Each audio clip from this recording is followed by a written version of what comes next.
¿Qué año? 1905. Chile está a punto de cumplir 100 años como país independiente. Y el progreso material y tecnológico ya empieza a notarse. Aunque todavía no hay alcantarillado ni agua potable, Santiago y otras ciudades de Chile empiezan a parecerse a ciudades modernas. Gracias a la riqueza del salitre, me imagino. Y el salitre lleva años siendo la principal fuente de ingresos. Han pasado 14 años desde la Guerra Civil y 21 años de la Guerra del Pacífico. Y Chile es un país que vive en paz. ¿O no? ¿Y ya se usaban los panfletos para llamar a la gente a movilizarse? Sí, claro. Los tipógrafos llevan décadas siendo claves en la movilización popular. El domingo a las 2 p.m. se llevará a efecto por las sociedades obreras de la capital y el país un grandioso desfile con el objeto de solicitar respetuosamente del Supremo Gobierno la abolición del impuesto a la carne. Es un impuesto a la carne argentina que el Congreso aprobó para favorecer a los ganaderos chilenos. Pedimos al pueblo que haga memorable el 22 de octubre conservando el más completo orden y compostura. Siglo XX trae grandes movilizaciones sociales. El llamado Bajo Pueblo se transforma con la Revolución Industrial. El campesino va dando paso al obrero, que comienza a agruparse en diversas asociaciones. Un comité de trabajadores, creado recientemente, es el que convoca la huelga de la carne. El impuesto ha hecho subir el precio de la carne a cifras que están fuera del alcance de las familias obreras, convirtiéndola en un artículo de lujo que solo se sirve en la mesa del rico, pero no en la del pobre. La mayoría de estas nuevas asociaciones de trabajadores son de tendencia anarquista o socialista.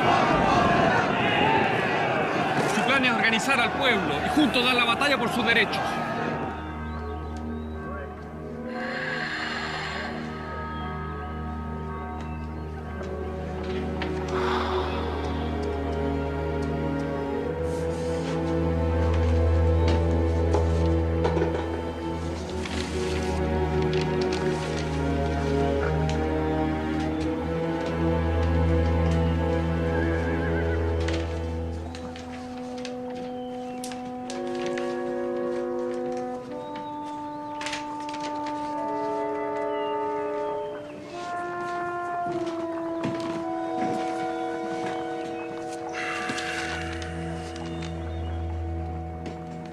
El obrero chileno se levanta para ejercer sus derechos, para romper el sitio de una canalla perfumada que lo hambre.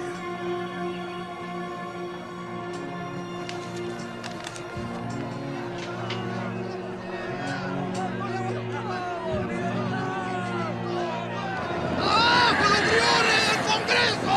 ¡Abajo los vampiros del pueblo! La policía, reducida en número, no tiene ni las armas ni la preparación suficiente para mantener el orden. ¡Cuidado, señores estadistas! ¡El pueblo está despertando! ¡El pueblo pide la llama! ¡Ya llegará el día en que el paraíso proletario será una realidad! ¡Vivan los trabajadores! ¡Viva! Pocas veces se ha visto una marcha tan cerca de la moneda, Manuel. Esto está recién comenzando. Los diarios hablan de 30.000 personas rodeando el edificio, lo que en esa época es prácticamente el 10% de la población de Santiago. Exigen ver al presidente de la República, Germán Riesco, pero él se encuentra en su domicilio y hacia allá parten los manifestantes. ¡Abajo los briones del Congreso! ¡Abajo los vampiros del pueblo! Esto no sale nada de bien, Manuel. ¿Qué pasa con el gobierno? ¿Por qué? ¿Qué están? ¿Se quedaron con los brazos cruzados? Es lo mismo que se preguntan los organizadores de la marcha. ¡No nos moverán!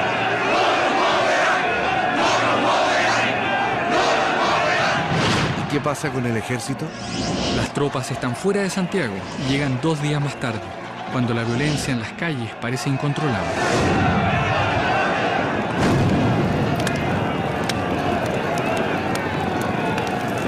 ¡Atención, mis soldados! A cargo de las tropas está Roberto Silva Renart, jefe de la segunda zona militar. Fue veterano de la Guerra del Pacífico y condecorado como héroe tras la Guerra Civil, donde contribuye al derrocamiento de Balmaceda. Un año antes de la huelga de la carne, reprimió con sus tropas otra huelga en la oficina salitrera Chile. La acción concluyó con 13 trabajadores muertos y 32 heridos. Solo nos dejan dos opciones.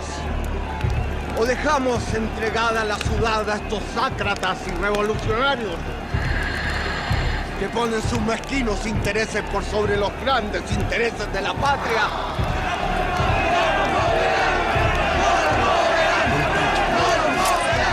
O derramamos un poco de sangre.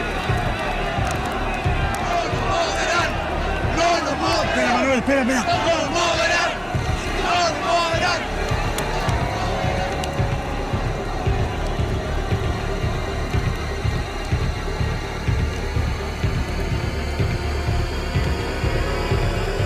La violencia callejera se extiende por 7 días, en la que será conocida como la Semana Roja. El saldo total de muertos se calcula en 250, la mayoría entre los manifestantes.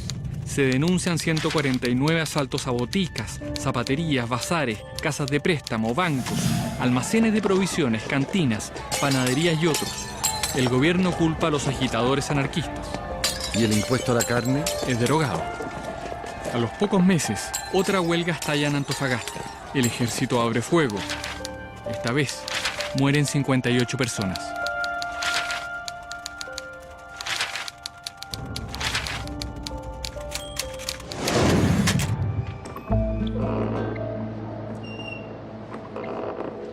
Las órdenes las da el presidente de la República, pero quien realmente manda en el país no es él. Es el Congreso. Un Congreso que a comienzos del siglo XX se parece, en más de un aspecto, a un exclusivo club social.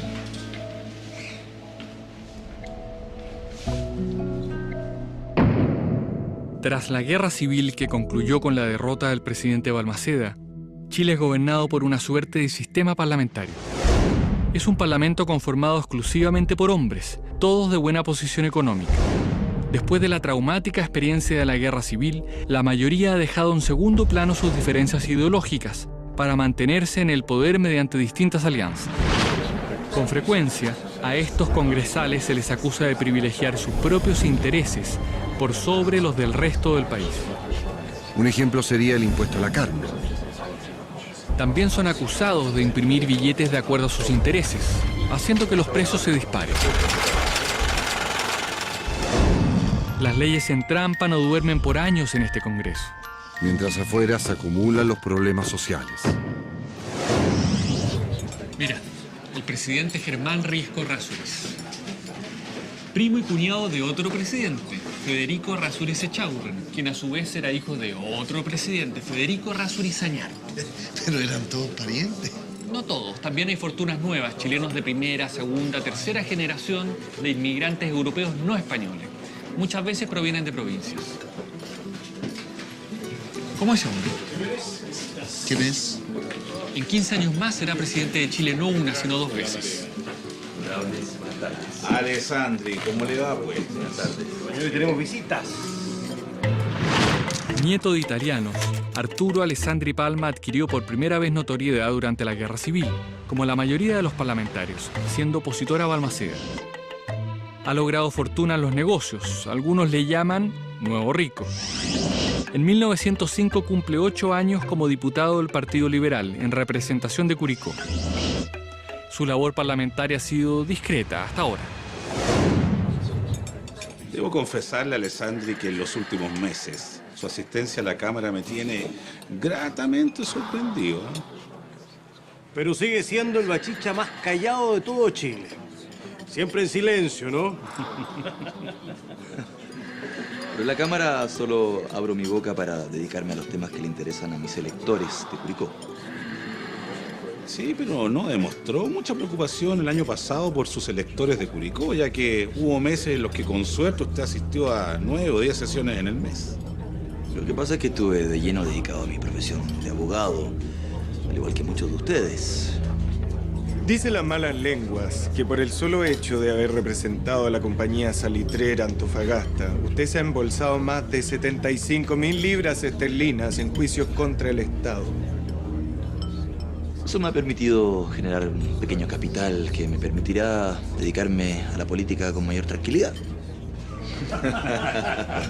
Bueno, salud. Como muchos parlamentarios, Arturo Alessandri hace fortuna con la industria salitrera. No todos los que trabajan en ella tienen la misma suerte. Los trabajadores que arrancan el mineral a pulso viven en condiciones miserables y no han visto un solo peso. Se les paga con fichas canjeables por mercadería en las mismas oficinas para las que trabajan. Las quejas son muchas, que las balanzas con las que les pesan los productos están arregladas, que los precios están inflados, que están obligados a comprar todo solo dentro de las salitreras. En el gobierno, nadie los escucha. La situación es claramente injusta y abusiva. Material de trabajo ideal para agitadores y revolucionarios.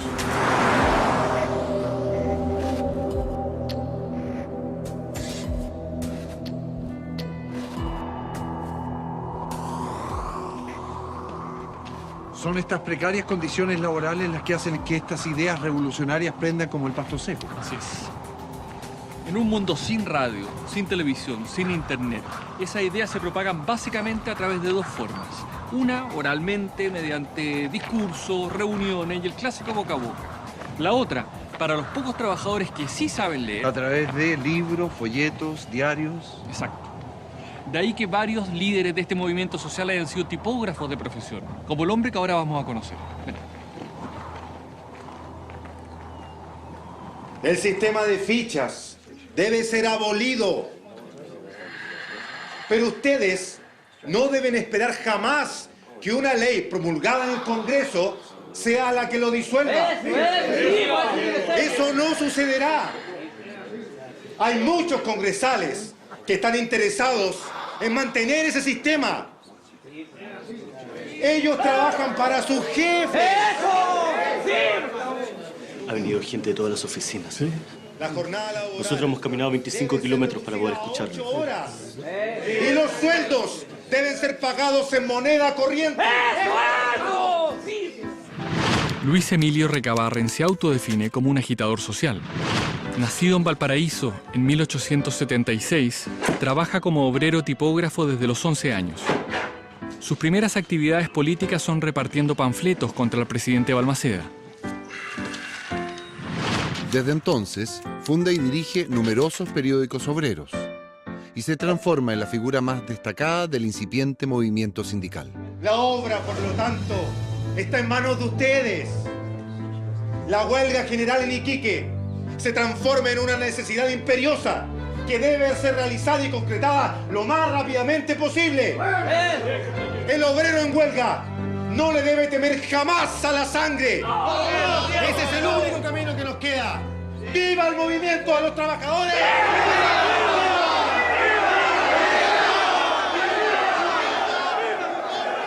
Gracias por venir. Hay un material que les puede servir. El obrero debe ser un hombre y no una bestia de trabajo. Debemos seguir a Recabarren. Todas las salitreras se están uniendo. Nosotros hemos visto la miseria.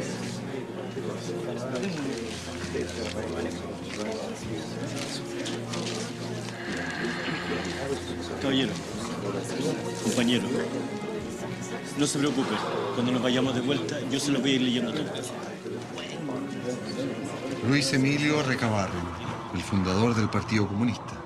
Así es, pero para eso faltan más de 15 años. ¿Vamos?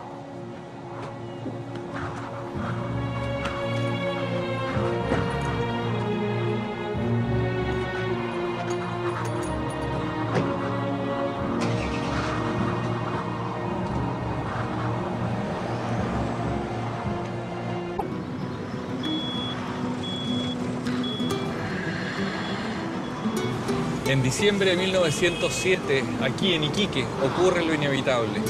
Los mineros del salitre marchan en masa para exigir condiciones de vida y de trabajo más justas.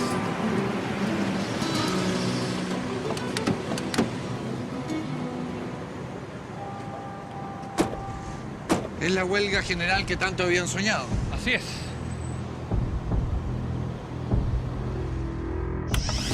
Trabajadores de todas las oficinas salitreras se unen en una sola gran huelga. Acompañados de sus familias, abandonan las oficinas, bajan de la pampa y ocupan Iquique. Algunos acampan en la Plaza Manuel Montt, donde hoy está el mercado, pero la mayoría se concentra en la antigua sede de la Escuela Domingo Santa María. ¿Y de cuántas personas estamos hablando? De 10 a 12.000 personas, entre hombres, mujeres y niños. Que exigen, obviamente, mejorar las condiciones laborales en una época en que ni siquiera existen leyes laborales. Exacto. En estos años los trabajadores no tienen, por ejemplo, una jornada laboral establecida. No hay derechos maternales para las mujeres ni días de descanso. Tampoco existe protección frente a los accidentes laborales ni regulación de los contratos de trabajo. Y ni hablar de vacaciones. No, una utopía. Pero, ¿cuáles son las demandas de los mineros? Bueno, me imagino que terminar de una vez por todas con el famoso sistema de fichas y recibir un sueldo de verdad. Ni siquiera aspiran a tanto. Solo piden que las fichas con que se les paga también sean válidas en otras oficinas. Una demanda bastante razonable. También piden contar con balanzas fuera de las pulperías para evitar estafas. Pasan los días y los propietarios de las salitreras se quejan con el gobierno y le piden que intervenga. Mientras, el intendente se pone cada vez más nervioso. Los pampinos han invadido la ciudad.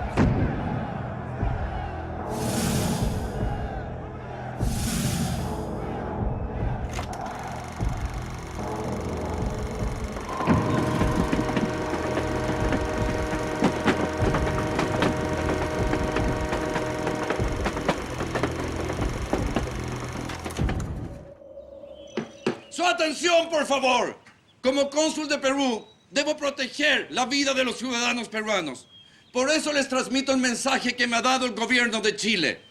Esta huelga se va a disolver por las buenas o por las malas.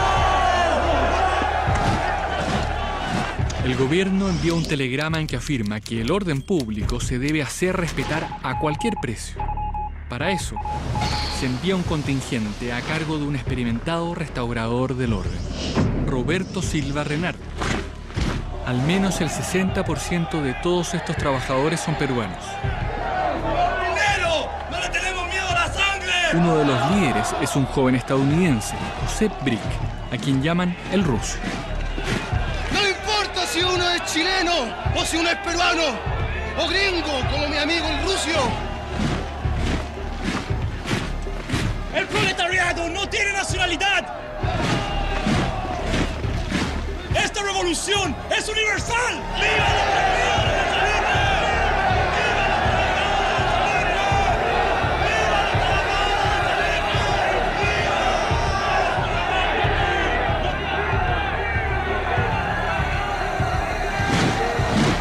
Para Silva Renard, las cosas llegan a tal extremo que no admiten términos medios.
¿Cuántas personas mueren ese día? En su informe inicial, Silva Renar habla de 140 muertos. Luego reconoce 195. ¿Y cuántos fueron realmente? Actualmente hay coincidencia que durante esa huelga mueren alrededor de 2.200 personas. Los obreros acampaban pacíficamente. Querían condiciones laborales básicas, o sea, pedían lo mínimo. ¿Cómo justificaron la matanza?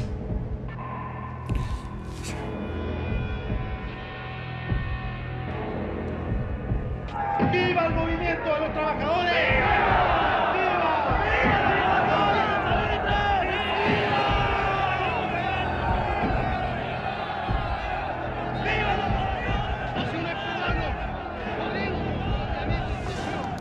El Ejecutivo no ha podido hacer otra cosa para proteger el orden, las vidas y las propiedades de los habitantes de Iquique, nacionales y extranjeros.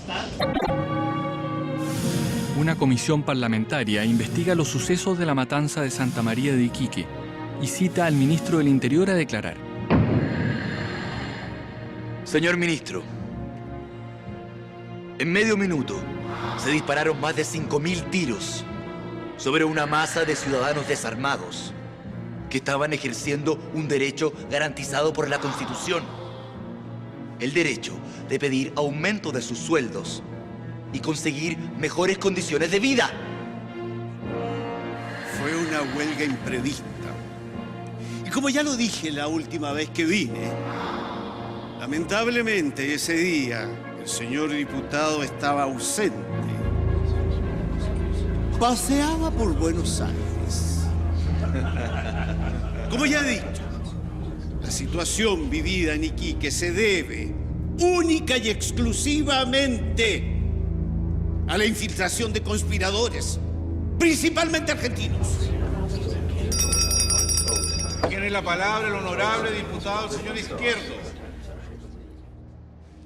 Señores, el país sabe perfectamente que los oficiales cumplieron con su deber.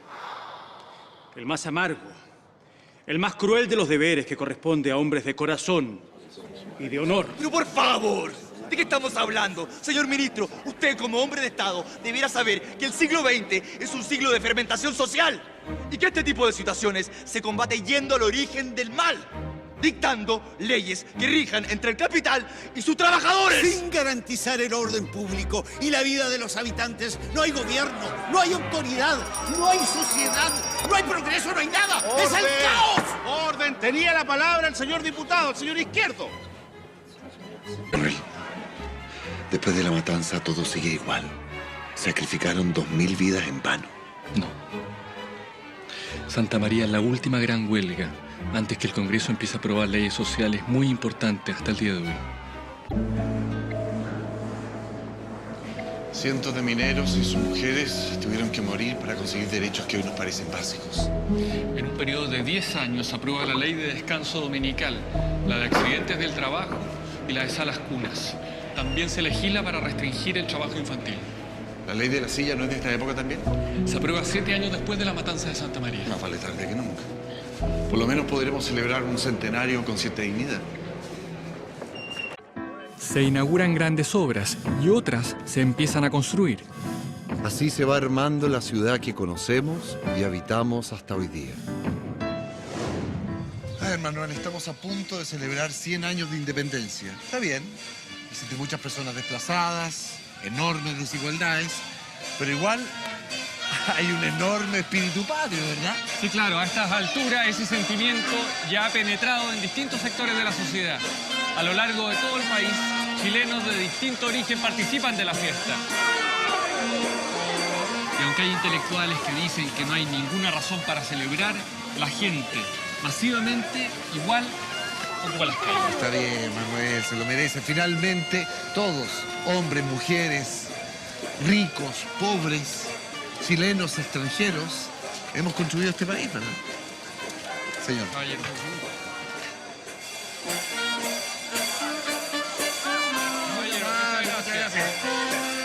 Por nuestros primeros 100 años de vida como país independiente.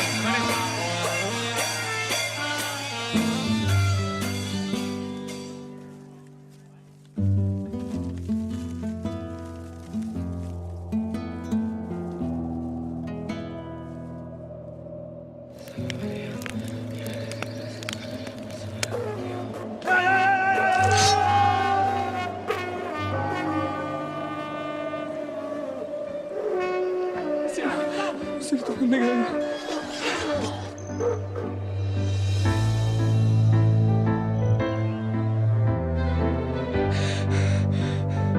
No es mi culpa.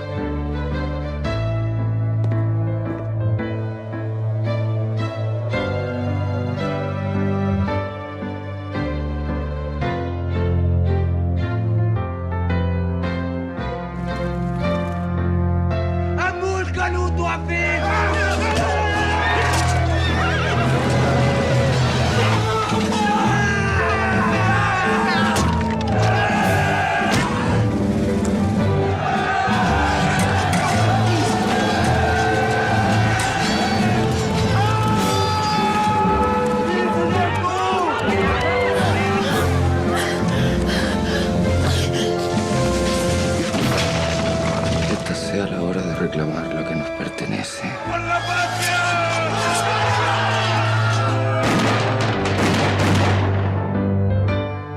¡Fuego! ¡Dispare, carajo! Pondremos fin a 20 años de atrasos y tinieblas. ¡Fuego!